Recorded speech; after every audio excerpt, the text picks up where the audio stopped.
اعوذ باللہ من الشیطان الرجیم بسم اللہ الرحمن الرحیم الحمد للہ رب العالمین والصلاة والسلام علی سید الانبیاء والمرسلین وعلی آلہ وصحبہ اجمعین اللہم افتح علینا حکمتک وانشر علینا رحمتک یا ذا الجلال والاکرام، آمین یا رب العالمین۔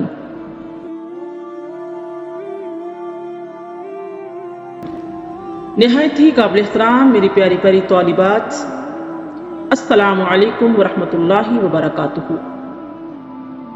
میں آپ کو تجوید القرآن کورس کے سبق نمبر 12 میں خوش آمدید کہتی ہوں، جس کا عنوان نون ساکن اور تنوین کے قواعد ہے۔ مائی ڈیئر اسٹوڈینٹس، آپ نے یہ جانا کہ نون ساکن اور تنوین کے 4 قواعد ہوتے ہیں: اظہار، اخفا، ادغام، اقلاب۔ الحمدللہ ہم نے اخفا اور اظہار کے قواعد کو سیکھا، اور ادغام میں ہم نے یہ سیکھا کہ ادغام کہتے کسے ہیں، اور حروف ادغام کتنے اور کون کون سے ہوتے ہیں، ان کے مجموعہ کو کیا کہا جاتا ہے، اور اس کا حکم کیا ہے، اور ادغام وہ کون سے حروف ہیں جس میں ادغام بالغنہ ہوتا ہے، اور وہ کون سے حروف ہیں جن میں ادغام بلا غنہ ہوتا ہے۔ ہم نے یہ پڑھا تھا کہ نون ساکن یا تنوین کے بعد حروف یرملون یعنی کہ حروف ادغام میں سے کوئی حرف آ جائے گا تو ہم اس میں غنہ کریں گے یا غنہ نہیں کریں گے۔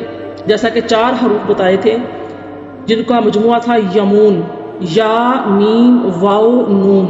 یہ 4 حروف جب آتے ہیں تو اس میں ادغام بالغنہ یعنی کہ ان نون ساکن یا تنوین کے بعد آنے والے یہ 4 حروف میں غنہ کیا جاتا ہے، اور 2 حروف تھے جن کو لام اور را کہا جاتا ہے، ان کے مجموعہ کو لر کہتے ہیں۔ جب یہ حروف نون ساکن یا تنوین کے بعد آئیں گے تو ان کو بلا غنہ ادا کریں گے، یعنی کہ غنہ کیے بغیر پڑھیں گے، ادغام بلا غنہ ہوگا۔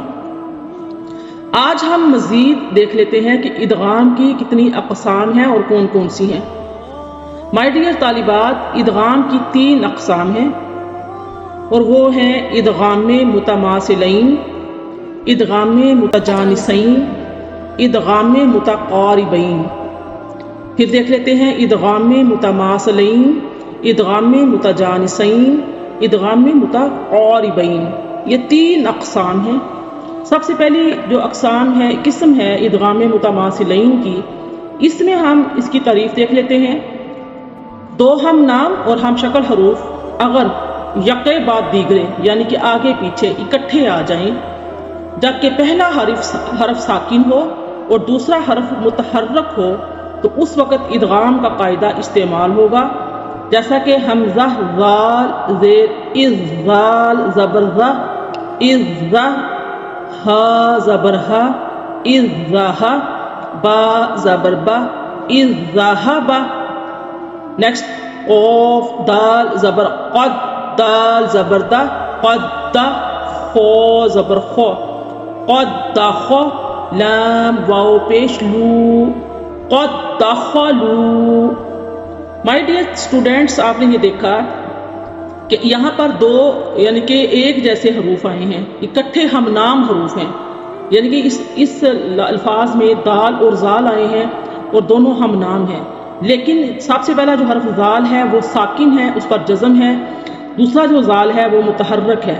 تو ہم نے اس زال کا جو ساکن زال ہے اس کو مدغم کر دیا، اس کو ضم کر دیا دوسری زال کے اندر، اس کو کہیں گے ادغام متماثلین۔ اذ ذہب، اذ ذہب۔ اس طرح سے قد دخلوا میں دیکھیے کہ قد جو ہے اس میں دال ساکن ہے، دال پر جزم ہے، سکون ہے، اور نیکسٹ جو دال ہے وہ متحرک ہے۔ یہ دونوں حروف ہم نام حروف ہیں، ایک جیسے حروف ہیں، پہلا ساکن ہے، دوسرا جو ہے وہ متحرک ہے۔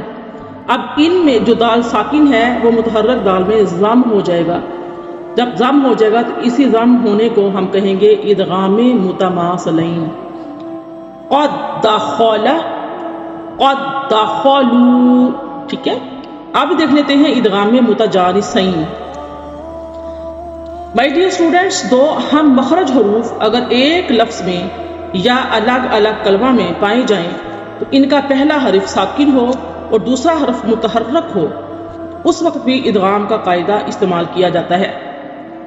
کیونکہ ادغام متماثلین میں ہم نے پڑھا تھا دونوں یعنی کہ ہم نام حروف، جیسے دونوں ہم نام میں دال اور زال آئے تھے، لیکن یہاں پر کیا ہوگا، یہاں پر ہم مخرج حروف ہیں.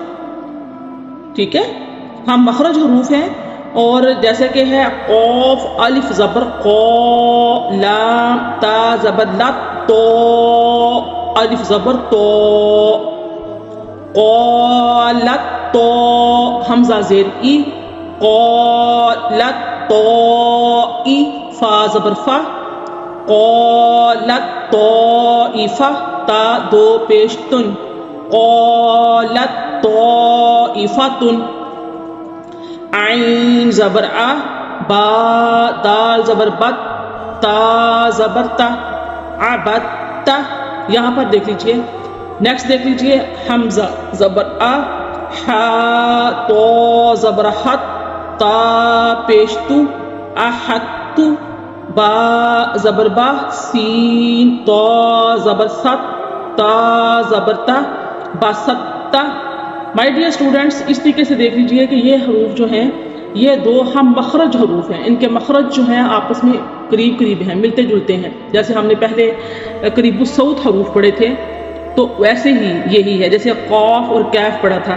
تو اب یہاں پہ دیکھ لیجئے نون خو زبر نخ، لام قاف پیش لک، کاف میم پیش کم، نخ لکن. یہاں پر دیکھیں قاف بھی ہے اور کیف بھی ہے، چونکہ یہ ہم مخرج ہیں، ان کے مخرج قریب قریب ہیں، ان کے یہ قریب الصوت حروف ہیں، ان کی آوازیں ملتی جلتی ہیں، تو اس لیے جو قاف ساکن ہے وہ جو ہے وہ متحرک میں ضم ہو جائے گا. ایسے ہی قاف دال زبر قط، تا زبر تا، با یا زبر بی، یا زبر یا، قط بیا، نون زبر نا، قط بیانا. مائی ڈیئر اسٹوڈینٹس، اب یہ دیکھ لیجئے کہ اب ادغام متماثلین اور ادغام متجانسین، ان کی جو اقسام ہیں وہ دو ہیں. ایک ہے ادغام واجب، دوسری ہے ادغام جائز. ادغام واجب جو ہے وہ اگر ادغام متماثلین اور متجانسین کا پہلا حرف خود ہی ساکن ہو تو ایسے ادغام کو ادغام واجب کہتے ہیں، جیسے کہ آپ نے ادغام متماثلین میں پڑھا تھا، یعنی کہ وہ آٹومیٹکلی ساکن تھا. جیسے کہ قاف دال زبر قد، دال زبر دا، یعنی کہ اس کا پہلا جو حرف تھا آٹومیٹکلی ہی ساکن تھا، تو ہم نے اس کو کہا کہ یہ ادغام متماثلین ہے. تو یہ ادغام کرنا واجب ہوتا ہے. اور ادغام جائز جو ہے وہ ہوتا ہے کہ اگر پہلا حرف ساکن نہ ہو بلکہ خود ساکن کر کے ادغام کیا جائے تو ایسے ادغام کو ادغام جائز کہتے ہیں. جیسے مثال کے طور پر لفظ ہے میم زبر ما، دال زبر دا اور دال زبر دا، مادہ دا. چونکہ لفظ مادہ دا ہے، اب اس کے پہلے حرف کو خود سے اگر ہم اس کرتے ہیں، ساکن کر دیتے ہیں، لفظ بن جائے گا مدہ. تو یہ جو کرنا ہے، ایسا ادغام کرنا، یہ جائز ہوتا ہے. میں امید کرتی ہوں کہ آپ اچھے طریقے سے سمجھ چکے ہوں گے اور اچھے طریقے سے پریکٹس کریں گے اپنے سبق کی. السلام علیکم ورحمۃ اللہ وبرکاتہ.